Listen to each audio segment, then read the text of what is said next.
পদত্যাগ করলেন যুক্তরাজ্যের অর্থ ও নগর বিষয়ক মন্ত্রী শেখ হাসিনার ভাগ্নি টিউলিপ সিদ্দিক।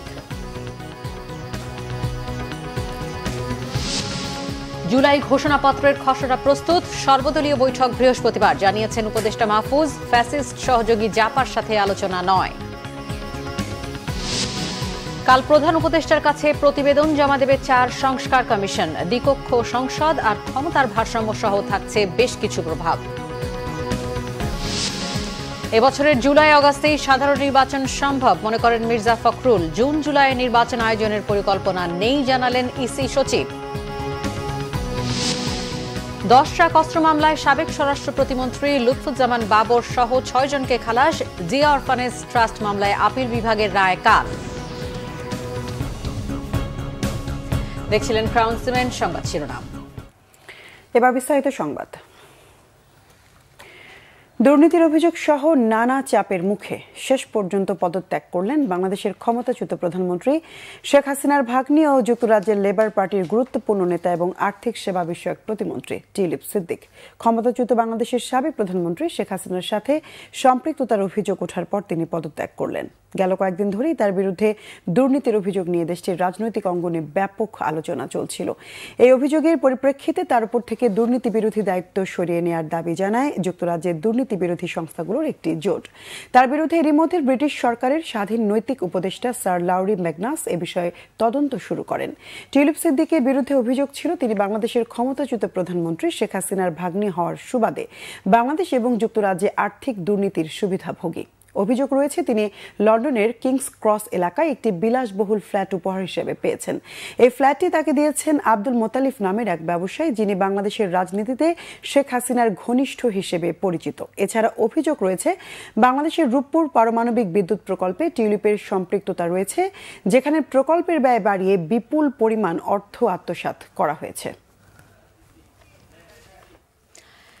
বৃহস্পতিবার প্রধান উপদেষ্টার নেতৃত্বে সর্বদলীয় বৈঠকে জুলাই ঘোষণাপত্র চূড়ান্ত করা হবে বলে জানিয়েছেন উপদেষ্টা মাহফুজ আলম। তিনি দাবি করেন ছাত্রদের তৈরি খসড়া ঘোষণাপত্রের অধিকাংশ বিষয়ে বিএনপি জামায়াত সহ বিভিন্ন রাজনৈতিক দল ঐক্যমত্যে পৌঁছেছে। রাতে ফরেন সার্ভিস একাডেমিতে ব্রিফিংয়ে উপদেষ্টা মাহফুজ আরও বলেন, গণ অভ্যুত্থানের পক্ষ শক্তি সব দল এক সংগঠনের সাথে এই ইস্যুতে আলোচনা করা হবে। তবে ফ্যাসিস্ট শক্তির সহযোগী জাতীয় পার্টির সাথে আলোচনা যৌক্তিক মনে করছেন না তারা। অন্তর্বর্তী সরকার জুলাই ঘোষণাপত্রের আইনি ডকুমেন্ট তৈরি করবে, পাশাপাশি গণপরিষদে নির্বাচিত প্রতিনিধিরা ঘোষণাপত্র সংবিধানে অন্তর্ভুক্ত করবেন বলে তিনি আশা করেন।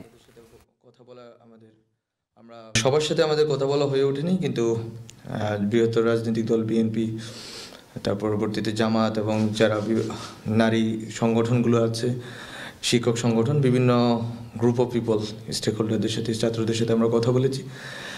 যেটা জানতে পেরেছি যে তারা সবাই প্রোক্লেমেশনের বিষয়ে একমত আছেন যে ঘোষণাপত্রটি দিতে হবে, কিন্তু ঘোষণাপত্রটি কবে এবং ঘোষণাপত্রটির ভিতরে কি কি কন্টেন্ট থাকবে সেই বিষয়ে এখন আমরা ঐকমত্যে পৌঁছাতে পারিনি। ফলত আমরা আগামী বৃহস্পতিবার আশা করি সবাই মিলে সর্বদলীয় একটি বৈঠক হবে।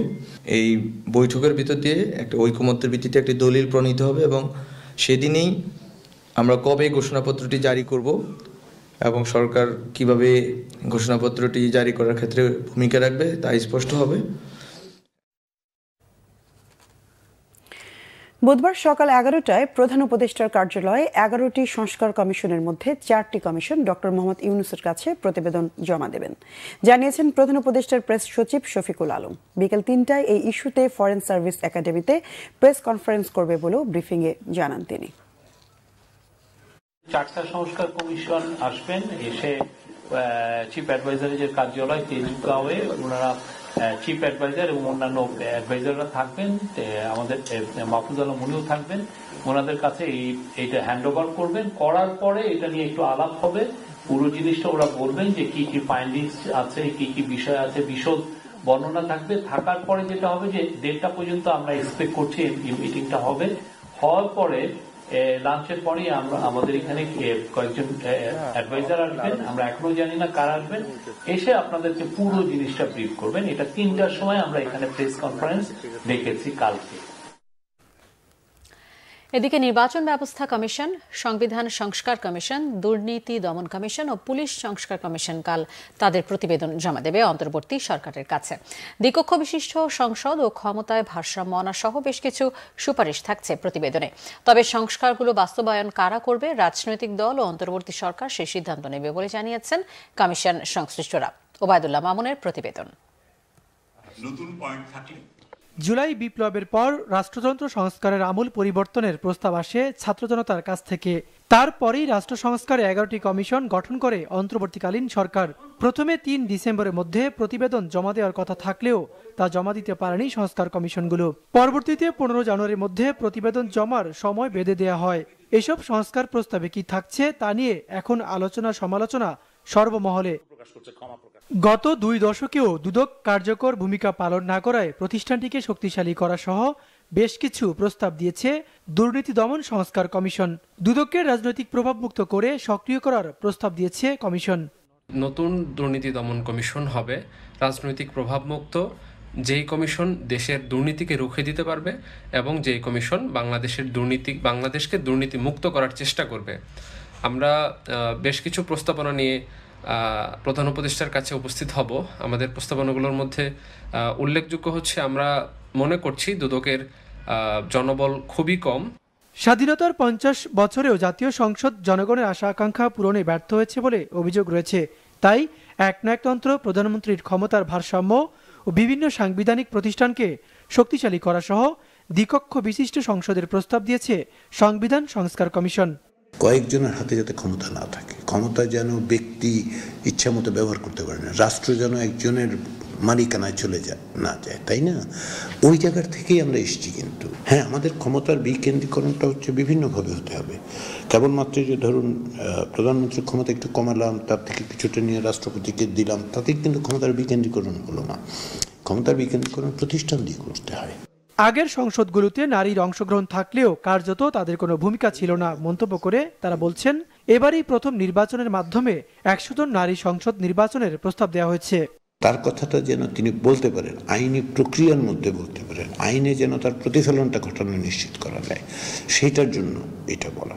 উদ্দেশ্যটা হচ্ছে যে যেন আমাদের সমাজের যে বৃহৎ অংশ তারা যেন কোনোভাবে বাইরে না থাকে।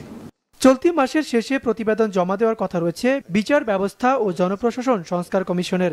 সবগুলো প্রতিবেদন পাওয়ার পরই রাজনৈতিক দলগুলোর সঙ্গে সংলাপ শুরু করবে অন্তর্বর্তীকালীন সরকার। ওবায়দুল্লাহ মামুন, বাংলা ভিশন, ঢাকা। বিএনপির মহাসচিব মির্জা ফখরুল ইসলাম আলমগীর বলেছেন, এবছরের জুলাই-আগস্ট মাসেই জাতীয় নির্বাচন সম্ভব। সংস্কার কমিশনগুলো আগামীকাল তাদের প্রতিবেদন দেবে উল্লেখ করে তিনি মনে করেন জাতীয় সংসদ নির্বাচনে আর দেরি করা ঠিক হবে না। জাহাঙ্গীর আকুন্দের রিপোর্ট। সোমবার রাতের স্থায়ী কমিটির বৈঠকের সিদ্ধান্ত জানাতেই গুলশানে চেয়ারপারসনের কার্যালয়ে বিএনপির সংবাদ সম্মেলন। এতে দলের মহাসচিব মির্জা ফখরুল ইসলাম আলমগীর বলেন, সরকার চলতি বছরের ডিসেম্বর বা 2026-এর মাঝামাঝি সময়ে জাতীয় নির্বাচনের কথা বললেও নির্বাচন তার আগেই করা উচিত। এমন সংকটকালে জাতীয় নির্বাচন বাদ দিয়ে স্থানীয় সরকার নির্বাচনের কথা কিভাবে আসে সে প্রশ্ন রাখেন বিএনপির মহাসচিব। সংস্কার সংক্রান্ত যে কমিটি, সেটার মধ্যে রিপোর্ট এসে যাবে, কালকেই দেবে। সুতরাং আমার মনে হয় না যে এটা আমরা আরও বিলম্বিত করার প্রয়োজন আছে, কারণ যত বিলম্ব হচ্ছে ততই রাজনৈতিক এবং অর্থনৈতিক সংকট আরও বৃদ্ধি পাচ্ছে। আমরা মনে করি যে এই বছরই মাঝামাঝি সময়, অর্থাৎ আপনার জুলাই আগস্ট মধ্যেই নির্বাচন সম্ভব। এবং আমরা এই কারণেই আমরা সরকারকে আহ্বান জানাচ্ছি, নির্বাচন কমিশনকে আহ্বান জানাচ্ছি এবং রাজনৈতিক দলগুলির প্রতি আহ্বান জানাচ্ছি যে দেশের বৃহত্তর স্বার্থে এই বছরের মাঝামাঝি সময় নির্বাচন অনুষ্ঠানের জন্য আমরা ব্যবস্থা নিতে পারি। সমমনা রাজনৈতিক দলগুলোর সাথে নির্বাচন নিয়ে আলাপ হয়েছে বলে জানান মির্জা ফখরুল ইসলাম আলমগীর। জাতীয় সংসদ নির্বাচনের পূর্বে স্থানীয় সরকার নির্বাচনের কোনো প্রশ্নই হচ্ছে না, কারণ এখন তো ফোকাসটা পুরো দেশের, পুরো জাতির হচ্ছে আপনার এই জাতীয় সংসদ নির্বাচনের উপরে। ক্রাইসিসটা ওই জায়গাতেই। এরকম একটা ক্রিটিক্যাল মোমেন্টে জাতীয় সংসদ নির্বাচন ছাড়া অন্য নির্বাচন করার চিন্তাটা আসে কোত্থেকে? এটা গেল 1 নম্বর। 2 নম্বর, নির্বাচন পেছানোর চিন্তাটাই বা আসে কোত্থেকে? যে আমাদের সঙ্গে যারা যুগপৎ আন্দোলন করেছেন তাদের সকলের সঙ্গে আমরা কথা বলছি, ইতিমধ্যে বলেছি, প্রত্যেকেই তারা একমত যে নির্বাচন দ্রুত হওয়া দরকার। সুতরাং এই ব্যাপারে কোনো দ্বিমত আমাদের মধ্যে নেই। রাজনৈতিক সরকার ক্ষমতায় আসলে স্বৈরাচারের বিচার হবে না, বিভিন্ন মহলের এমন বক্তব্য প্রসঙ্গে মির্জা ফখরুল বলেন, যে বিচার শুরু হয়েছে তা থেকে সরে আসার সুযোগ নেই। রাজনৈতিক সরকার দিয়েই তো আপনার ফাঁসিগুলো দিয়েছে, তাই না? সুতরাং আপনার বিচার তো রাজনৈতিক সরকাররা করে। সত্য কথা হচ্ছে যে আপনি সবার আগে যে ফ্যাসিজম বলছেন আপনারা, fascism against home? Against BNP. আমাদের উপরে যে ফ্যাসিস্ট অত্যাচার নির্যাতন আর কার উপর হয়েছে? কারো উপর হয়নি। এমনকি আপনার অন্যান্য রাজনৈতিক দলগুলোর মধ্যে আমরা এবং জামাতে ইসলাম সবচেয়ে বেশি এফেক্টেড হয়েছি। আমাদের উপরে তো অত্যাচারটা সবচেয়ে বেশি হয়েছে। তা আমরা ফ্যাসিস্টদের বিচার করবো না তো কে বিচার করবে? আর যদি আমরা ক্ষমতায় আসি কে করবে? আর যেটা শুরু হয়েছে এখান থেকে সরে যাওয়ার কারো কোনো উপায় নেই। অবশ্যই বিচার হবে, কিন্তু আবার বিচার তড়িঘড়িও করা যাবে না। তড়িঘড়ি করলে এই বিচার কিন্তু প্রশ্নবিদ্ধ হয়ে যাবে। লন্ডনে চিকিৎসাধীন বেগম খালেদা জিয়া আগের চাইতে ভালো আছেন বলে জানান বিএনপির মহাসচিব। জাহাঙ্গীর আকন্দ, বাংলা ভিশন, ঢাকা। সংস্কারের নামে কালক্ষেপণ না করে দ্রুত নির্বাচনের তারিখ ঘোষণার দাবি জানিয়েছেন বিএনপির সিনিয়র যুগ্ম মহাসচিব রুহুল কবির রিজভী। সকালে রাজশাহী মহানগর যুব দলের উদ্যোগে শীতবস্ত্র বিতরণ অনুষ্ঠানে প্রধান অতিথির বক্তব্যে তিনি কথা বলেন। রিজভী বলেন, সব ক্ষেত্রে প্রয়োজনীয় সংস্কার করতে হবে, কিন্তু তা নিয়ে বেশি দেরি করা উচিত হবে না। 17 বছর দেশের মানুষ ভোট দিতে পারেনি, সুষ্ঠু নির্বাচনের অপেক্ষায় তারা। রিজভী অভিযোগ করেন, দেশকে পার্শ্ববর্তী দেশের কাছে ইজারা দিয়ে রেখেছিলেন শেখ হাসিনা। ভারতের সম্পর্ক বাংলাদেশের সাথে নয়, ছিল হাসিনার সাথে। খুনি হাসিনা ভারতকে প্রত্যাশার চেয়ে বেশি কি দিয়েছেন তা জাতি জানতে চায় বলেও মন্তব্য করেন বিএনপির এই নেতা। বৈষম্য বিরোধী ছাত্র আন্দোলনের আহ্বায়ক হাসনাত আব্দুল্লাহ বলেছেন, পরবর্তীতে যারাই ক্ষমতায় আসবে তারা যদি তরুণ প্রজন্মের ভাষা বুঝতে ব্যর্থ হয়, তাদের পরিণতিও আওয়ামী লীগের মতোই হবে। জুলাই বিপ্লবের ঘোষণাপত্রের দাবিতে গণসংযোগ ও লিফলেট বিতরণ কর্মসূচি পালন করতে গিয়ে সকালে নারায়ণগঞ্জ শহীদ মিনারে এক পথসভায় কথা বলেন তিনি। তরুণদের বাদ দিয়ে যদি কোনো এজেন্ডা বাস্তবায়ন করার চেষ্টা করা হয় তা মেনে নেওয়া হবে না বলেও হুঁশিয়ারি দেন তিনি। বলেন, ফ্যাসিবাদের পক্ষে যারা কথা বলবে, যে মিডিয়া কাজ করবে, তাদের বিরুদ্ধে থাকবে তরুণরা। হাসনাত আব্দুল্লাহ আরও বলেন, আওয়ামী লীগ রাজনীতি করতে পারবে কিনা এটা এখন প্রাসঙ্গিক না। আওয়ামী লীগের ওয়ার্ড থেকে শুরু করে কেন্দ্র পর্যন্ত প্রতিটা নেতাকর্মীকে আইনের আওতায় নিয়ে আসতে হবে।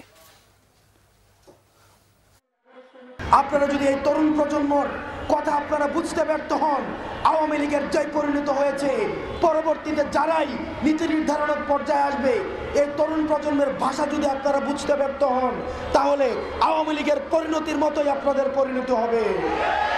সুতরাং ফ্যাসিবাদ বিরোধী প্রত্যেকটি রাজনৈতিক দলের এবং বৈষম্য বিরোধী ছাত্র আন্দোলন এবং ফ্যাসিবাদ বিরোধী যেসব মনস্তাত্ত্বিক যেই ধরনের আমাদের চিন্তা রয়েছে, সবগুলি সংমিশ্রণে আমাদের পরবর্তী বাংলাদেশ বিনির্মাণ করতে হবে।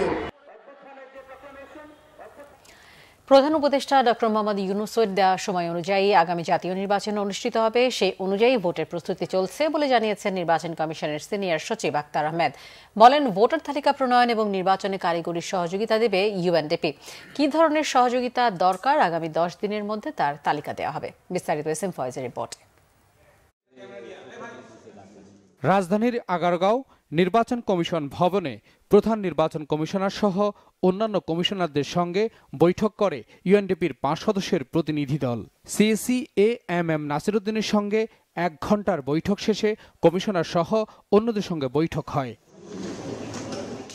আগামী জাতীয় সংসদ নির্বাচন অবাধ, সুষ্ঠু ও নিরপেক্ষ করতে ইউএনডিপির কাছে কারিগরি সহায়তা চেয়েছে ইসি।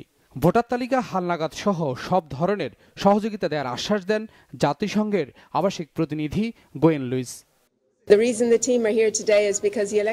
নির্বাচন কমিশনকে কারিগরি সহ সব ধরনের সহযোগিতা করতে আমরা প্রস্তুত।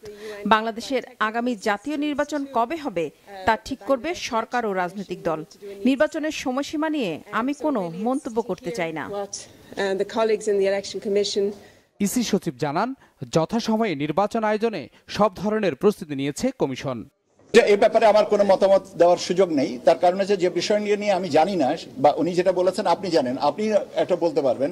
আমাদের প্রস্তুতিটা হচ্ছে আমাদের যে প্রধান উপদেষ্টা মহোদয় যে উইন্ডোটা দিয়েছেন সেই উইন্ডো নিয়ে আমরা কাজ করছি। আমাদের হার্ডওয়্যার সফটওয়্যার যে অ্যাসপেক্টটা এবং প্রশিক্ষণ যত আমরা যে এক্সচেঞ্জ অফ আইডিয়াস হতে পারে, আমাদের ক্যাপাসিটি বিল্ডিং এর হতে পারে, আমাদের কমিউনিকেশন ম্যাটেরিয়াল ডেভেলপমেন্টের হতে পারে, ওনাদের এসডিজির কিছু গোল আছে, সেটার আলোকে ওনারা আমাদেরকে কতটুকু দিতে পারবেন সেটা ওনারাই বলতে পারবেন। কাজে এটা শুরু, শেষ না।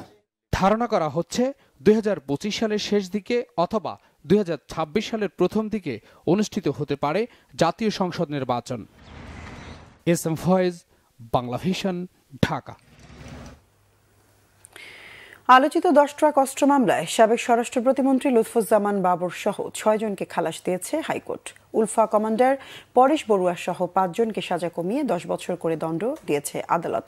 আর মৃত্যুর কারণে 3 জনের আপিল অকার্যকর ঘোষণা করা হয়েছে রায়। এদিকে এ মামলায় খালাসের ফলে লুৎফুজ্জামান বাবরের মুক্তিতে আর কোনো বাধা নেই বলে জানিয়েছেন তার আইনজীবী। আহমেদ সরওয়ারের রিপোর্ট। 2004 সালের 1 এপ্রিল কর্ণফুলী সার কারখানা ঘাট থেকে 10 ট্রাক অস্ত্র আটক করা হয়। এ নিয়ে কর্ণফুলী থানায় অস্ত্র আইনে মামলা করা হয়। 1/11 পর সরকার পরিবর্তন হলে এই মামলায় আসামি করা হয় 4 দলীয় জোট সরকারের স্বরাষ্ট্র প্রতিমন্ত্রী লুৎফুজ্জামান বাবর ও শিল্পমন্ত্রী মতিউর রহমান নিজামী সহ গোয়েন্দা সংস্থার ঊর্ধ্বতন কর্মকর্তাদের। 2014 সালের 30 জানুয়ারি চট্টগ্রাম মহানগর দায়রা জজ আদালত অস্ত্র আইনে লুৎফুজ্জামান বাবর সহ 14 জনকে যাবজ্জীবন কারাদণ্ড দেয়। এর বিরুদ্ধে আপিল করেন আসামিপক্ষ। আপিলের শুনানি শেষে বিচারপতি মোস্তফা জামান ইসলাম ও বিচারপতি নাসরিন আক্তারের হাইকোর্ট বেঞ্চ মঙ্গলবার আপিল মঞ্জুর করে রায় দেন। জনাব লুৎফুজ্জামান বাবর, জনাব মহসিন তালুকদার, জনাব একেএম এনামুল হক এবং জনাব রাজ্জাকুল হায়দার এবং জনাব নুরুল আমিন এই 5 জন খালাস পেয়েছেন। আর এই মামলায় মৃত্যুজনিত কারণে বাতিল হয়েছে আপিল। তিনি হলেন জনাব আব্দুর রহিম, জনাব দিন মোহাম্মদ, জনাব হাজি আব্দুস সুবান। আর এই মামলায় বাকি 5 জনের পরেশ বড়ুয়া যার সাজা ছিল যাবজ্জীবন, এটি কমে 14 বছর হয়েছে। আকবর হোসেনের সাজা হয়েছে 10 বছর, লিয়াকত হোসেনের সাজা হয়েছে 10 বছর, হাফিজুর রহমানের সাজা হয়েছে 10 বছর এবং শাহাবুদ্দিনের সাজা হয়েছে 10 বছর। জনাব লুৎফুজ্জামান বাবর মৃত্যুদণ্ড থেকে তিনি খালাস পেয়েছেন, যাবজ্জীবন থেকে খালাস পেয়েছেন। অতঃপর এখন আর জেল থেকে মুক্তি পেতে তার কোনো বাধা থাকবে না। আইনজীবী শিশির মনির জানান, লুৎফুজ্জামান বাবর 2007 সালের 28 মে সেনা সমর্থিত তত্ত্বাবধায়ক সরকারের সময় আটক হন। সেই থেকে কারাগারে আছেন তিনি। ওনাকে 78 দিন রিমান্ডে রাখা হয়েছিল। এই 78 দিন রিমান্ডে রাখা অবস্থায় ওনাকে বারবার রাষ্ট্রপক্ষ চাপ দিয়েছে তিনি যেন তৎকালীন মাননীয় প্রধানমন্ত্রী বেগম খালেদা জিয়ার বিরুদ্ধে জবানবন্দি প্রদান করেন এবং তাকে এইভাবেও প্রেসার করা হয়েছে যে তিনি যেন বর্তমান বিএনপির ভারপ্রাপ্ত চেয়ারম্যান জনাব তারেক রহমানকে জড়িত করে স্টেটমেন্ট দেন, তবে তাকে আসামি করা হবে না, সাক্ষী করা হবে। কিন্তু 78 দিন রিমান্ডে থাকার পরেও তিনি এই ধরনের স্টেটমেন্ট দিতে রাজি হননি। তিনি বলেছেন যে তাকে এই মামলায় আসামি করার পিছনে এইটাই মূল কারণ। গত 1 ডিসেম্বর 21 আগস্ট গ্রেনেড হামলা মামলা এবং 10 ট্রাক অস্ত্র আটকের ঘটনায় বিশেষ ক্ষমতা আইনের মামলায় 18 ডিসেম্বর মৃত্যুদণ্ড থেকে খালাস পান লুৎফুজ্জামান বাবর। রায় ঘোষণার পর হাইকোর্ট প্রাঙ্গণেই উল্লাস প্রকাশ করেন বাবরের সমর্থকরা। Ahmed Sarwar, Bangla vision, Dhaka. Zia orphanage trust মামলায় 10 বছরের সাজার বিরুদ্ধে বিএনপি চেয়ারপারসন বেগম খালেদা জিয়া সহ অন্যদের আপিলের রায় বুধবার প্রধান বিচারপতি ডক্টর সৈয়দ রেফাত আহমেদের নেতৃত্বাধীন 5 সদস্যের আপিল বিভাগে শুনানি শেষে রায়ের জন্য দিন ঠিক করে আদেশ দেন। শুনানিতে ভুল প্রক্রিয়ায় করা এই মামলা চলতে পারে না দাবি করে মামলা বাতিলের আবেদন করেন বেগম খালেদা জিয়ার আইনজীবীরা। তারা বলেন, এতিমদের যে 2 কোটি 10 লাখ টাকা আত্মসাতের অভিযোগে বেগম খালেদা জিয়াকে সাজা দেওয়া হয়েছিল সেই টাকা আদৌ আত্মসাৎ হয়নি, বরং এফডিআর অ্যাকাউন্টে এখন সেই টাকার অঙ্ক দাঁড়িয়েছে প্রায় 9 কোটি। শুনানিতে দুদকের আইনজীবী জানান, দুর্নীতি, অনিয়ম ও বিশ্বাসভঙ্গের কোনো প্রমাণ নেই মামলার নথিপত্রে। 2018 সালের 8 ফেব্রুয়ারি এই মামলায় খালেদা জিয়ার 5 বছর এবং তারেক রহমান সহ অন্য 5 জনের 10 বছর করে কারাদণ্ড হয়। পরে ওই বছরই 30 অক্টোবর হাইকোর্ট খালেদা জিয়ার সাজা বাড়িয়ে 10 বছর করেন। হাইকোর্টের এই রায়ের বিরুদ্ধে লিভ টু আপিল করেন খালেদা জিয়া। এই মামলার রায়ের দিন ধার্য হয়েছে। আমরা আশা করি আল্লাহর রহমতে এই আদালত থেকে, দেশের সর্বোচ্চ আদালত থেকে আমরা ন্যায় বিচার পাব এবং তিনি সহ অন্যান্যরা খালাস পাবেন। জিয়া পরিবারকে ভিকটিম করার জন্য ম্যালিশিয়াসলি এই মামলাটা দায়ের করা হয়েছিল। মামলা দায়ের করা হয়েছিল আউট অফ পলিটিক্যাল গ্রাজ, ব্যক্তিগত জিঘাংসা, রাজনৈতিক প্রতিহিংসার কারণে মামলা দায়ের করা হয়েছিল। আমরা আইনের শাসনে বিশ্বাসী। এই মামলায় দেশনেত্রী বেগম খালেদা জিয়া, বিএনপির ভারপ্রাপ্ত চেয়ারম্যান জনাব তারেক রহমান সাহেব সহ অপরাপর সকল আসামি আগামীকাল ন্যায় বিচার পাবেন ইনশাআল্লাহ। বিএনপি চেয়ারপারসন বেগম খালেদা জিয়ার চিকিৎসায় যুক্তরাষ্ট্র থেকে কোনো বিশেষজ্ঞ লন্ডনে আসবেন কিনা তা জানা যাবে শুক্রবারের পরীক্ষা নিরীক্ষার পর। এ তথ্য দিয়েছেন বেগম জিয়ার ব্যক্তিগত চিকিৎসক ডাক্তার AJM জাহিদ হোসেন। মঙ্গলবার সর্বশেষ আপডেট জানাতে লন্ডন ক্লিনিকের সামনে ব্রিফিং করেন তিনি। লন্ডন থেকে বিস্তারিত জানাচ্ছেন মোহাম্মদ আব্দুল হান্নান। ৭৯ বছর বয়সী বেগম খালেদা জিয়া লিভার সিরোসিস, ফুসফুস, হৃদরোগে আক্রান্ত। লন্ডন ক্লিনিকের সামনে বেগম খালেদা জিয়ার ব্যক্তিগত চিকিৎসক ডাক্তার জাহিদ হোসেন আপডেট জানিয়েছেন। ব্রিফিংয়ে তিনি সাংবাদিকদের প্রশ্নের জবাবে জানান, বেগম খালেদা জিয়ার লিভার প্রতিস্থাপনের বিষয়ে এখনো কোনো সিদ্ধান্ত হয়নি, পরীক্ষা নিরীক্ষা চলছে। ওনার ডে টু ডে ব্যালেন্স খুবই মেনটেন করতে হয়। শি ইজ রানিং 79, যে কথাটি আপনি বলছেন লিভার ট্রান্সপ্লান্টের ইস্যু, yes it is keeping in mind, কিন্তু মনে রাখতে হবে হয়তো ইট ইজ ফিজিবল, হয়তো ইট ইজ আদৌ করার মতো অবস্থার মধ্যে আমরা কি এখনও আছি কি না, অথবা কীভাবে করলে উনি আরও ভালো থাকতে পারবেন, আমরা কি রিস্ক বেশি নিয়ে ফেলবো, এইসব অনেক জিনিস আছে। কাজেই সেগুলো বিচার বিশ্লেষণের এখনও সময় আসে নাই। ওনারা সময় করে বিচার বিশ্লেষণ করে তারপরে জানাবেন। ওনারা যখন জানাবে আমরাও আপনারা দেখতে পাবেন ইনশাল্লাহ। এছাড়াও ডাক্তার জাহিদ জানিয়েছেন, প্রতিদিনই বেগম খালেদা জিয়ার স্বাস্থ্যগত কিছু পরীক্ষা নিরীক্ষা হচ্ছে। পরীক্ষার ফলাফল হাতে আসার পর আগামী শুক্রবার পরিকল্পনা গ্রহণ করা হবে। এছাড়াও যুক্তরাষ্ট্রে নেয়া বা যুক্তরাষ্ট্রের কোনো চিকিৎসক লন্ডনে আসার বিষয়ে এখনো কোনো সিদ্ধান্ত হয়নি।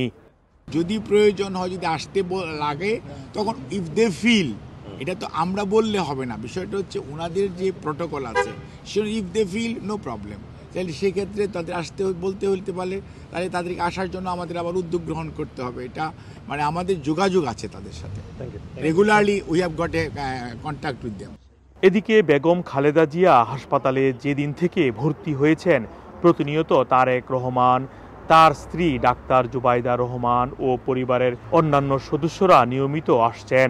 মধ্যরাত পর্যন্ত সময় কাটান বেগম খালেদা জিয়ার পাশে।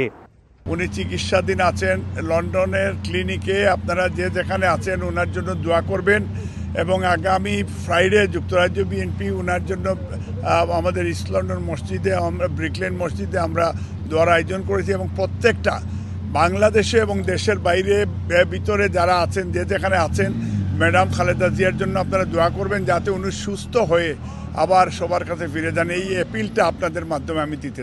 লন্ডন ক্লিনিকের সামনে প্রতিদিনই ভিড় করছেন যুক্তরাজ্য বিএনপির নেতাকর্মীরা। বেগম জিয়া দ্রুত সুস্থ হবেন, মনে প্রাণে বিশ্বাস তাদের। সপ্তম দিনের মতো বেগম খালেদা জিয়ার চিকিৎসা চলছে লন্ডনের এই ক্লিনিকে। তিনি দেশ থেকে যেই অবস্থায় এসেছিলেন তার থেকে বেশ সুস্থ রয়েছেন বলে জানিয়েছেন তার ব্যক্তিগত চিকিৎসক। পাশাপাশি আগামী শুক্রবার তার চিকিৎসা কিভাবে হবে সেটির পরিকল্পনা গ্রহণ করা হবে। লন্ডন ক্লিনিকের সামনে থেকে মোহাম্মদ আব্দুল হান্নান, বাংলা ভিশন, যুক্তরাজ্য। বিদেশি বিনিয়োগ আকৃষ্ট করা সহ বিনিয়োগকারীদের ওয়ান স্টপ সেবা নিশ্চিত করতে চায় বাংলাদেশ। এজন্য সকল বিনিয়োগ সংস্থাকে এক ছাতার নিচে আনতে বিনিয়োগ উন্নয়ন কর্তৃপক্ষকে নির্দেশ দিয়েছেন প্রধান উপদেষ্টা ডক্টর মোহাম্মদ ইউনূস। রাষ্ট্রীয় অতিথি ভবন যমুনায় দক্ষিণ কোরিয়ার ইয়ংওন কর্পোরেশন চেয়ারম্যান কি হাক সুং সহ শীর্ষস্থানীয় বিদেশি বিনিয়োগকারীরা দেখা করতে গেলে তিনি এই নির্দেশনা দেন। এ সময় কোরিয়ান রপ্তানি প্রক্রিয়াকরণ অঞ্চলের ভূমি অধিকার সমস্যা আগামী 6 ফেব্রুয়ারির মধ্যে সমাধানের আশ্বাসও দেন প্রধান উপদেষ্টা। কোরিয়ান প্রতিনিধি দলটি বাংলাদেশে বড় বিনিয়োগের পরিবেশ তৈরি করতে প্রধান উপদেষ্টার প্রতি আহ্বান জানান। এছাড়া চট্টগ্রাম বন্দরে দ্রুত শিপমেন্টের জন্য সরকারকে ব্যবস্থা নেওয়ার অনুরোধ জানান তারা। ইয়ংওন বাংলাদেশে বিশ্বের সবচেয়ে বড় টেক্সটাইল ইনস্টিটিউটের মাধ্যমে হাজার হাজার তরুণদের প্রশিক্ষণ দেওয়ার উদ্যোগ নিয়েছে। আগামী 3 মাসের মধ্যে প্রতিষ্ঠানটির উদ্বোধনী অনুষ্ঠানে উপস্থিত থাকতে প্রধান উপদেষ্টাকে আমন্ত্রণও জানিয়েছে ব্যবসায়ী প্রতিনিধি দলটি।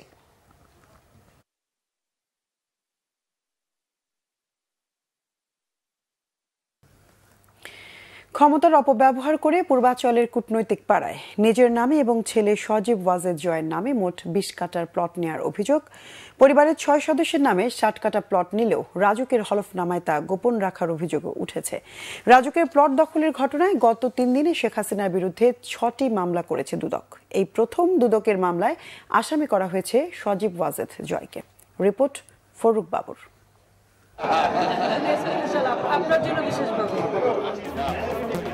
শেখ হাসিনা প্রধানমন্ত্রী থাকা অবস্থায় ক্ষমতার অপব্যবহার করে পূর্বাচল নতুন শহরে বিভিন্ন ক্যাটাগরিতে রাজুক থেকে প্লট বাগিয়ে নেয়ার অভিযোগের নানা তথ্য প্রকাশ করেছে দুর্নীতি দমন কমিশন দুদক। এবার পূর্বাচল কূটনৈতিক পাড়ায় শেখ হাসিনা পরিবারের 60 কাঠার প্লট গ্রহণের তথ্য পাওয়া গেছে। এই অভিযোগে হুকুমের আসামি করা হয়েছে শেখ হাসিনাকে। আইন অনুযায়ী কোনো ব্যক্তির নামে রাজুক এলাকায় বাড়ি অথবা প্লট থাকলে সংস্থাটির অন্য কোনো প্রকল্পে দ্বিতীয়বার প্লট নেওয়ার সুযোগ নেই। শেখ হাসিনা ও তার পরিবারের সদস্যদের নামে রাজধানীতে বাড়ি ও প্লট থাকার পরেও পূর্বাচলের বিভিন্ন জনে একের পর এক প্লট বরাদ্দ ও অনিয়ম হয়েছে। দুদক জানিয়েছে, পূর্বাচল কূটনৈতিক পাড়ায় প্লট বরাদ্দের নির্ধারিত সময়ে আবেদন করেননি শেখ হাসিনা ও তার পরিবারের সদস্যরা। আবেদনের ফরমও জমা দেননি।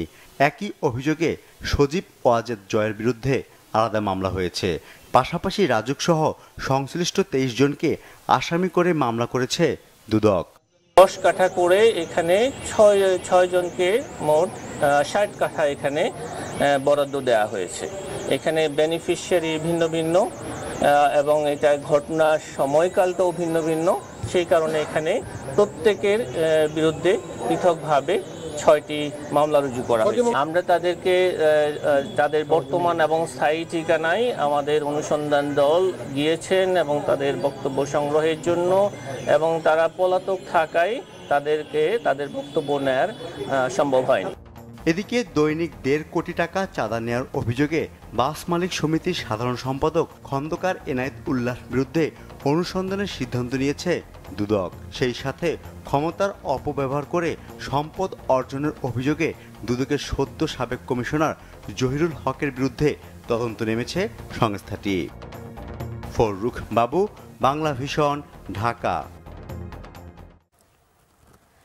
অর্থ পাচারকারী ও ব্যাংক লুটেরাদের বিচারের ব্যবস্থা না করে অর্থবছরের মাঝপথে শুল্ক ও ভ্যাট বাড়ানো অনৈতিক বলে মন্তব্য করেছেন এফবিসিসিআই এর বৈষম্য বিরোধী সংস্কার পরিষদের ব্যবসায়ীরা। শুল্ক বাড়ানোর উদ্যোগের বিরোধিতা ও তীব্র নিন্দা জানান তারা। যারা অর্থনীতি ধ্বংস করেছেন তাদের কাজ রাষ্ট্রদ্রোহিতার শামিল বলে মন্তব্য করেন বৈষম্য বিরোধী ব্যবসায়ীরা। গোলাম মাইনুল হাসানের রিপোর্ট। হাসিনা সরকারের সময় ব্যাংক ও আর্থিক খাতে নানা দুর্নীতিতে বিপর্যস্ত অর্থনীতিতে মূল্যস্ফীতির সাথেও যুদ্ধ করতে হচ্ছে। অন্তর্বর্তী সরকারের চেষ্টায় কিছুটা আলোর দেখা মিলেছে। এরই মধ্যে গত বৃহস্পতিবার রাষ্ট্রপতি অধ্যাদেশের মাধ্যমে 90টির বেশি পণ্য হিসাবে ভ্যাট আর সম্পূরক শুল্ক বসানো হয়। এর প্রতিবাদে জাতীয় প্রেস ক্লাবে সংবাদ সম্মেলন করে এফবিসিসিআই এর বৈষম্য বিরোধী সংস্কার পরিষদের ব্যবসায়ীরা। রাজস্ব বাড়াতে সরকারের ধরা পথ সঠিক নয় বলে মন্তব্য করেন তারা। বিগত 15 বছরে আমাদের দেশে আর্থিক খাতে কি রকম লুটপাট এবং অরাজকতা হয়েছে, হাজার হাজার কোটি টাকা দেশ থেকে পাচার হয়ে গেছে। এখন এই মুহূর্তে আমাদের প্রতিটা সেক্টরের ব্যবসায়ীরা আমরা সাফার করছি বিভিন্নভাবে। সেই সাফারিংসের ভিতরে মরার উপর খড়ার ঘাড় মতো অর্থ বছরের মাঝখানে এসে অনৈতিকভাবে ট্যাক্স, ভ্যাট বা যে কোনো আপনার হলো ট্যারিফ বৃদ্ধি করা, এইটার আমরা বিরোধিতা করছি, আমরা তীব্র নিন্দা জানাই। দাতা সংস্থার চাপে নতুন করে শুল্ক বাড়ানোর তীব্র সমালোচনা করেন তারা। তো গ্যাসের মূল্য বৃদ্ধি কেন আসছে? যে সাবসিডি কমানোর জন্য এবং আইএমএফ এর লোন পাওয়ার জন্য। এখন আইএমএফ এর সাথে নেগোসিয়েশন করতে সরকার ব্যর্থ হয়ে যদি আমাদের উপর কর চাপায়, এটা আমাদের দায়িত্ব না। এই জন্য বলছি তাদের গ্যাসের অপচয়, বিদ্যুতের অপচয়, তারপর অনৈতিকভাবে সংযোগ বিচ্ছিন্ন, এগুলা করার মাধ্যমে গ্যাসের খরচ কমায় আনতে হবে। এবং আরেকটা সবচেয়ে বড়, সরকারের খরচ কমায় আনতে হবে। ব্যাংকগুলোতে যে ভয়ঙ্কর রকমের অনৈতিক কার্য হয়েছে তার কেবল শ্বেতপত্র প্রকাশ করে নয়, বরং তাদেরকে দৃষ্টান্তমূলক শাস্তি দেওয়া এবং যে টাকা পাচার হয়েছে তাদেরকে হয়তো অ্যামনেস্টি ঘোষণা করে বলা হোক যে তোমরা যদি 80% টাকা ফেরত দাও তা তোমাদেরকে মাফ করা হবে। তা না হলে তাদের 14 গোষ্ঠী সব প্রয়োগ করা উচিত, বাজেয়াপ্ত করা উচিত এবং দৃষ্টান্তমূলক শাস্তি দেওয়া উচিত। তার কিছুই কিন্তু হয়নি। শুল্ক কমানো না হলে কঠোর আন্দোলনের ঘোষণা দেওয়া হয় সংবাদ সম্মেলনে। গোলাম মইনুল হাসান, বাংলা ভিশন, ঢাকা। বাংলাদেশের বিপ্লবী ওয়ার্কার্স পার্টির সাধারণ সম্পাদক সাইফুল হক বলেছেন, গণঅভ্যুত্থানের মাধ্যমে গঠিত সরকারকে কোনোভাবেই পতিত আওয়ামী ফ্যাসিবাদী সরকারের ভূমিকায় দেখতে চায় না জনগণ। তিনি মনে করেন, অন্তর্বর্তী সরকারের সাম্প্রতিক নেওয়া পদক্ষেপ বৈষম্য বিরোধী গণঅভ্যুত্থানের চেতনার পরিপন্থী। মঙ্গলবার রাজধানীর সেগুনবাগিচায় সংহতি মিলনায়তনে সংবাদ সম্মেলনে সাইফুল হক একথা বলেন। তিনি বলেন, 5 মাস অতিবাহিত হলেও অন্তর্বর্তী সরকার রাজনৈতিক দল ও মানুষের নজিরবিহীন সমর্থনকে যথাযথভাবে কাজে লাগাতে পারেনি। তাদের প্রতি মানুষের আস্থার মর্যাদাও রাখতে পারেনি সরকার। বাজার নিয়ন্ত্রণে ব্যর্থতায় সরকারের সমালোচনা করেন সাইফুল হক। অভিযোগ করেন, IMF এর পরামর্শে নিত্য ব্যবহৃত পণ্যের উপর ভ্যাট ও কর বৃদ্ধি সরকার আত্মঘাতী সিদ্ধান্ত নিচ্ছে। দ্রুত এই সিদ্ধান্ত থেকে সরে আসার আহ্বান জানান তিনি। ভ্যাট ও করের বোঝা প্রত্যাহার, জনগণের জীবন জীবিকার জরুরি সমস্যা ও সংকট সমাধানের দাবিতে আগামী 19 জানুয়ারি জাতীয় প্রেস ক্লাবের সামনের সমাবেশে কর্মসূচি পালন করবে বিপ্লবী ওয়ার্কার্স পার্টি। পুলিশ জনগণের বন্ধু, গর্বের এই পরিচয় খুইয়েছে বাহিনীটি। ইমেজ নষ্ট হওয়ায় বিভিন্ন স্থানে অপরাধী হিসেবে অভিযুক্ত ও নিগৃহীত হচ্ছে সদস্যরা। ফলে আতঙ্ক কাটেনি, বেড়েছে হতাশা, ভেঙে পড়েছে শৃঙ্খলা। শুধু তাই নয়, সিনিয়র জুনিয়র পারিবারিক রাজনৈতিক পরিচয় নিয়ে ঘোট পাকানো চলছে এখনো। এমনই এক হযবরল অবস্থার মধ্যে রয়েছে পুলিশ। বিশেষজ্ঞদের ধারণা, সংস্কারের মাধ্যমে পুলিশের ইমেজ ফেরানো কঠিন হবে যদি বাহিনীটি নিজেই না শোধরায়। বিস্তারিত এসএম ফয়েজের রিপোর্টে। রাজনৈতিক নেতৃত্বের ছত্রছায়া, মদদ ও যোগসাজশে পুলিশের শীর্ষস্থানীয় কর্মকর্তাদের অপকর্ম, গুম, খুন, ঘুষ বাণিজ্য, নিয়োগ বাণিজ্য, গ্রেপ্তার বাণিজ্য করে আয় করেছেন সহস্র কোটি টাকার সম্পদ। সংক্রমণ রোগের মতো এই ধারা ছড়িয়ে পড়েছে বাহিনীটির সব স্তরেই। কনস্টেবল থেকে আইজিপি পর্যন্ত আকণ্ঠ ডুবে গিয়েছিল অপরাধ দুর্নীতিতে। সমাজ ও অপরাধ বিশেষজ্ঞরা বলছেন, পুলিশের ভাবমূর্তি পুনরুদ্ধারে প্রশাসন, রাজনৈতিক নেতৃবৃন্দ ও সুশীল সমাজ সহ সব অংশীজনকেই জোরালো ভূমিকা নিতে হবে।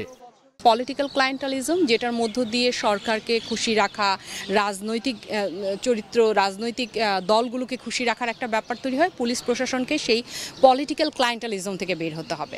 আরেকটা হচ্ছে স্বাধীনভাবে কাজ করা, সৎভাবে কাজ করার জন্য মোটিভেট করতে হবে। এখন যদি পুলিশের সবচেয়ে বড় কর্মকর্তার যদি 1000 কোটি টাকার পাচারের ব্যাপার থাকে, তখন স্বাভাবিকভাবেই একজন সৈনিক লেভেলের বা একজন কনস্টেবল লেভেলের একজনের মনে হতে পারে সেও তো এরকম কিছু না হোক, কিছু তো করতেই পারে। 5 মাসে অতীতের কোন অভিযোগ থেকে পুলিশ মুক্ত হতে পেরেছে সেই কথাটা কিন্তু বা সেই সফলতার কথা পুলিশ কিন্তু বলতে পারছে না। তার মানে আমরা বুঝতে পারছি যে পুরাতন অভিযোগগুলো নিয়েই তাদেরকে চলতে হচ্ছে। তাহলে সেখান থেকে তো বোঝাই যায় যে আসলে তারা কি কোনো একটা সময়ের অপেক্ষা করছে, সেই সময়টা কীরকম, কোনো রাজনৈতিক দলের সরকারের অপেক্ষা করছে কিনা। ভূত তাড়ানোর শস্যতেই ছিল ভূত। অসম্মান, অমর্যাদার এই গ্লানি থেকে মুক্ত হতে হবে পুলিশ বাহিনীকে। রাষ্ট্রীয় বা সরকারের পর্যায় থেকে পুলিশের পরিশুদ্ধতার প্রশ্নে যেরকম ব্যবস্থা থাকবে সেটাও নিশ্চিত করতে হবে। পুলিশের পক্ষ থেকে তার অভ্যন্তরীণ বা তার নিজেদের মধ্যে যে অভিযোগগুলো আছে নিজেদের বিরুদ্ধে কিংবা পেশাদারিত্বমূলক বৈশিষ্ট্য অর্জন না করার প্রেক্ষাপটে সেই ব্যাপারগুলোকে নিজেরাই চিহ্নিত করেই নিজেদের সংশোধনের জায়গাগুলো নিশ্চিত করতে হবে। পুলিশের রিসোর্স বাড়ানো, পুলিশকে স্মার্ট একটা ট্রেনিং দেওয়া, পুলিশ প্রশাসন যেন মানুষের সামনে স্মার্টলি প্রেজেন্ট হয় এবং পুলিশ যেন ঘুষ বাণিজ্যের সাথে বা মানে ইভেন পুলিশের ভেতরেও তো ঘুষ বাণিজ্যের মাধ্যমে পোস্টিং হওয়া, সেই জায়গাগুলো থেকেও বের হয়। এই জন্য পুরো সংস্কার প্রক্রিয়ায় আসলে খুব গুরুত্বপূর্ণ হচ্ছে যে সবাইকে মোরালি এক ধরনের সাপোর্ট দেওয়া। পুলিশ যদি মাথা তুলে দাঁড়াতে না পারে, জননিরাপত্তা বিঘ্নিত হবে। এ কারণে পুলিশকে অবহেলা নয়, করতে হবে সহযোগিতা, এমনটাই বলছেন পুলিশের ঊর্ধ্বতন কর্মকর্তারা। পুলিশ কিন্তু পুরোদমে এখন কাজ করছে, পুরোদমে কাজ করছে। মাঠ পর্যায়ের যারা সদস্য রয়েছে তারা সকলেই কিন্তু আন্তরিকভাবে কাজ করছে এবং পেশাদারিত্বের সাথে কাজ করছে। এবং আমরা যেটা বলে থাকি যে পুলিশে চাকরি করতে গেলে সাহস এবং মনোবল অটুট রেখে দায়িত্ব পালন করতে হয়, সেটি যেন মানে সকল পুলিশ সদস্যের মধ্যে বিরাজ করে, সেই জন্য কিন্তু আমাদের ঊর্ধ্বতন কর্মকর্তারা কাজ করছে। তৎকালীন সেই পদধারী পুলিশ অফিসাররা তারা কোনো দায়িত্ব নিয়ে কাজ করেনি। যদি দায়িত্ব নিয়ে কাজ করতো তাহলে বাংলাদেশ পুলিশের এই দীর্ঘ প্রায় এত লাইন হতো না, এত মৃতের সারি এত হতো না, এত বাংলাদেশ পুলিশের সদস্য মারা যেত না। ওনারা যে দলীয় বিবেচনায় কাজ করেছে সেটা বর্তমানে নেই, এটা আমি আপনাদের শতভাগ নিশ্চয়তা দিতে পারি। 5 আগস্টের পর পুলিশের মনোবল ভেঙে পড়লেও নিজেদের ইমেজ উদ্ধারে কাজ করছে বাহিনীটি। এসএম ফয়েজ, বাংলা ভিশন, ঢাকা। বাঙালির ঐতিহ্যবাহী ঘুড়ি উৎসবের আমেজে মঙ্গলবার সারাদিন মেতেছিল কিশোর ও তরুণরা। ঢাকা বিশ্ববিদ্যালয় খেলার মাঠে এই অনুষ্ঠানে ছিল নানা আয়োজন। এবারের ঘুড়ি উৎসবে অতিথি হিসেবে উপস্থিত হয়ে ইঞ্জিনিয়ার ইশরাক হোসেন বলেন, নতুন প্রজন্মের কাছে দেশের ইতিহাস ঐতিহ্য ছড়িয়ে দিতে এমন আয়োজন খুবই গুরুত্বপূর্ণ ভূমিকা রাখবে। মিরাজ হোসেন গাজীর রিপোর্ট, ছবি তুলেছেন আল মাসুম সবুজ।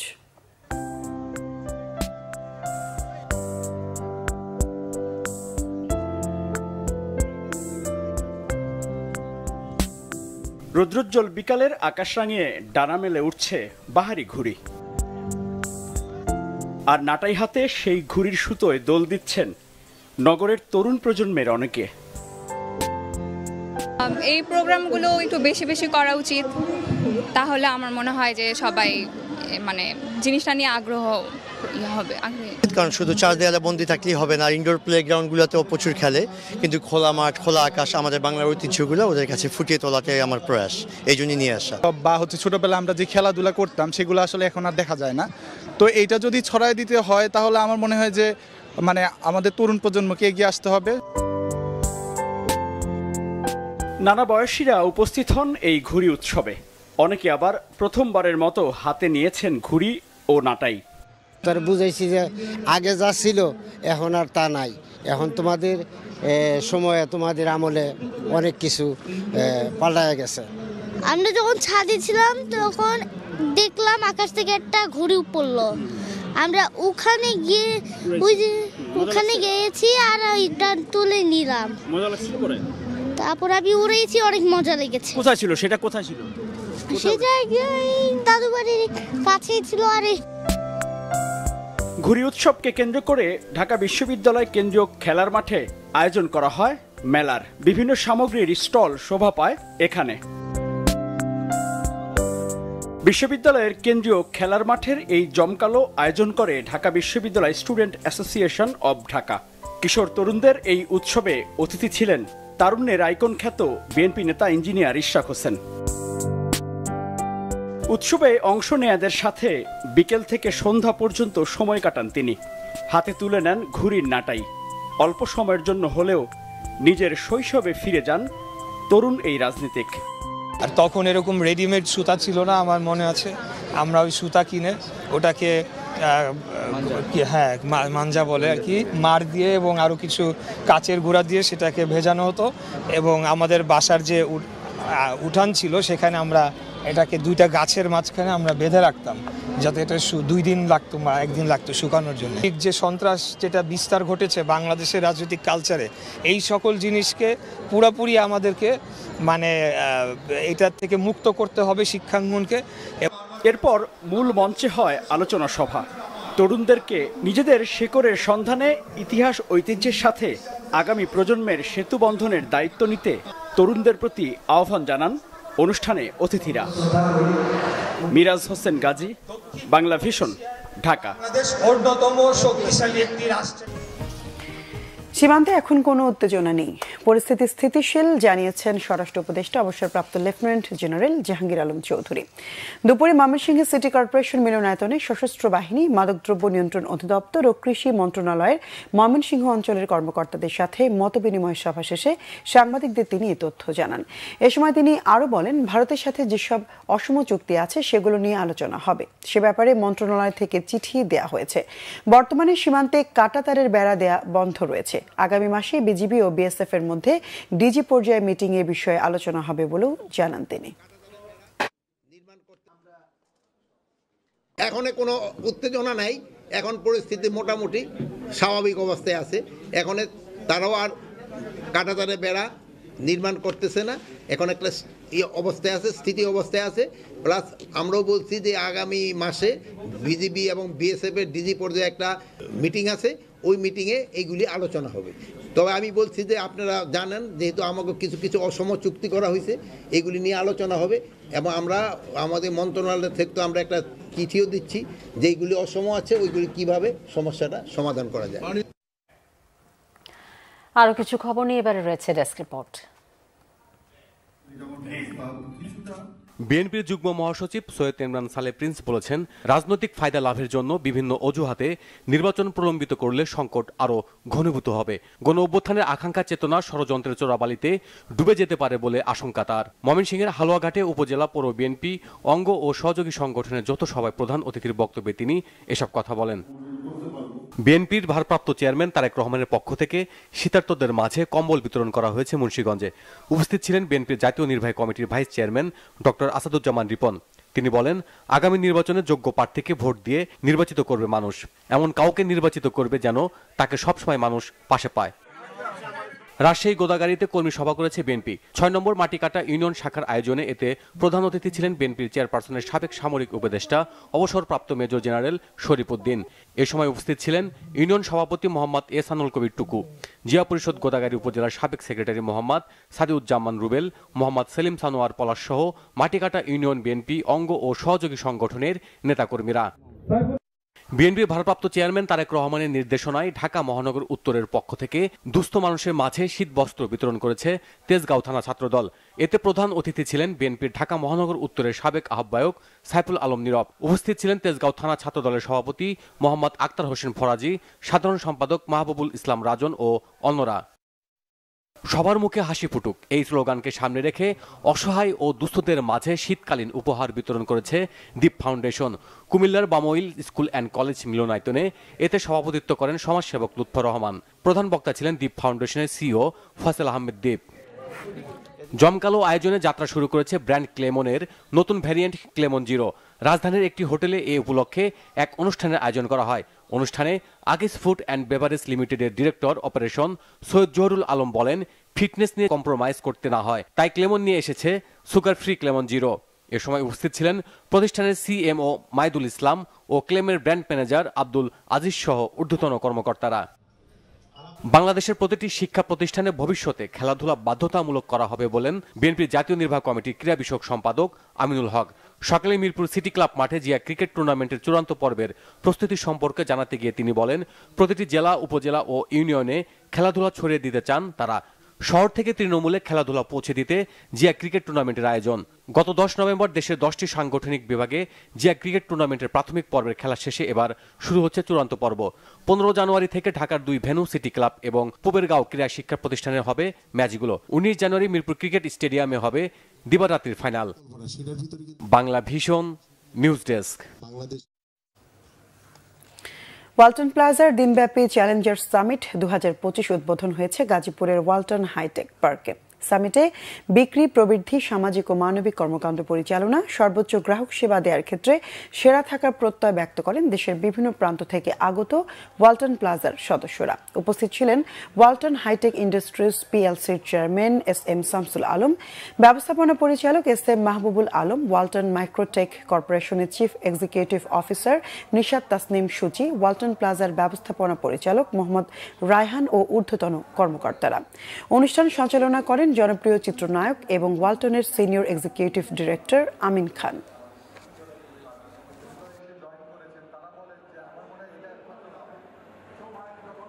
বিসিবি পরিচালক নাজবুল আবেদিন ফাহিমের পদত্যাগ চাইলেন ঢাকার ক্লাব সংগঠকরা। বিসিবির পরিচালনা পর্ষদের খসড়া গঠনতন্ত্রে ক্লাব প্রতিনিধি 12 থেকে কমিয়ে 4 জনে নিয়ে আসার প্রতিবাদে মতবিনিময় সভা করেছে ক্লাবের প্রতিনিধিরা। 3 দিনের মধ্যে প্রস্তাবিত গঠনতন্ত্র প্রত্যাহার না করা হলে আন্দোলন সহ লীগ বয়কটের ঘোষণা দেন তারা। মনির হোসেন খানের রিপোর্ট। আগামী বিসিবি নির্বাচনকে সামনে রেখে গঠনতন্ত্র সংশোধনের প্রক্রিয়া শুরু করেছে বাংলাদেশ ক্রিকেট বোর্ড। বিসিবিতে সর্বাধিক 12 জন পরিচালক আসত সিসিডিএম এর আওতাধীন এই ক্লাবগুলো থেকে। সংশোধিত খসড়া গঠনতন্ত্রে সিসিডিএমকে বিলুপ্ত করার প্রস্তাব রাখা হয়েছে। কাউন্সিলর 76 জনের পরিবর্তে 30 জনে নামিয়ে আনা হচ্ছে। ক্যাটাগরি 2 বিলুপ্ত করে বিসিবি পরিচালনা পর্ষদে ঢাকার ক্লাব প্রতিনিধি মাত্র 4 জনে নামিয়ে আনার প্রস্তাব করা হয়েছে। গঠনতন্ত্র সংশোধন কমিটির প্রধান হিসেবে ক্লাব কর্তাদের ক্ষোভটা বেশি নাজমুল আবেদিন ফাহিমের ওপর। উনি একজন অনেক বিজ্ঞ কোচ, এটা নিয়ে এটা আমার অনেক রেসপেক্ট তার উপরে আছে, কিন্তু সংগঠক হিসেবে একেবারেই অভিজ্ঞতা নাই। এখানে কিন্তু কেউ খরচের পাল্লায় নাই, সব টাকা নেয়, মানে তারা টাকাগুলি হয় বোর্ড থেকে নেয়, নাহলে বিসিবি থেকে নেয়, নাকি ডিকেএসপি থেকে নেয়, নাহলে কারো না। এবং এই সমস্ত ওদেরকে দায়িত্ব দেওয়া হয়েছে কিভাবে ক্রিকেট বোর্ড চলবে তার কনস্টিটিউশন করার জন্য। সরকারের পক্ষ থেকে যে দুইজন দেওয়া হয়েছে, বাংলাদেশ ক্রিকেট বোর্ডের প্রেসিডেন্ট ফারুক আহমেদ এবং এই নাজমুল ইসলাম, এরা দুজনই এখন একজন আরেকজনের সাথে ঝগড়া করছে, মারামারি করছে, যেটা আমাদের ক্রিকেটের জন্য সত্যিই দুঃখজনক। আমরা কোনো লিগে পার্টিসিপেট করব না যতক্ষণ মাননীয় বোর্ড প্রেসিডেন্ট তার এই কনস্টিটিউশনের ব্যাপারে আমাদেরকে কৈফিয়ত না দেন, এবং সাথে যত বড় অন্যায় ফাইন করেছে আমাদের সাথে, fine is no more with Bangladesh cricket. This is our decision. He is no more with cricket. তাকে ক্রিকেট ছাড়তে হবে। গঠনতন্ত্র সংশোধনের খসড়া প্রত্যাখ্যান করেন ক্লাব কর্মকর্তারা, দিয়েছেন 3 দিনের আলটিমেটাম। ঢাকা ক্রিকেটের যে একটা পালস আছে, এই পালসটা অনুধাবন করতে পারেনি এই 4 জন আমার মনে হয়। তো আমার মনে হয় আগে হলো পালসটা, এই ক্রিকেটের ঢাকা ক্রিকেটের পালসটা বুঝতে হবে, ওয়েটটা বুঝতে হবে, যে আমরা কিভাবে চালাচ্ছি এই ক্লাবগুলোকে। আগামী 3 দিনের ভিতরে যদি তারা এটা একটা সদুত্তর না দেয়, তাহলে আমাদের এই যত ক্লাব আছে ঢাকা লিগের, আগামী 3 দিন পর থেকে ফার্স্ট ডিভিশন, প্রিমিয়ার লিগ, যে কোনো লিগের খেলা আমরা হতে দিব না। এবং আমাদের সমস্ত ক্লাব সংগঠনগুলি আমরা এটা আশা করছি সবাই এই দল বদল থেকে, খেলোয়াড়দের সাথে কথা বলা থেকে এবং ক্লাব 10 বন্ধ করে দেন। ঢাকার ক্লাবগুলোর স্বার্থ রক্ষায় রফিকুল ইসলাম বাবুকে আহ্বায়ক করে Dhaka cricket club organisers association গঠনের ঘোষণা ক্লাব কর্মকর্তাদের। ধন্যবাদ সবাইকে।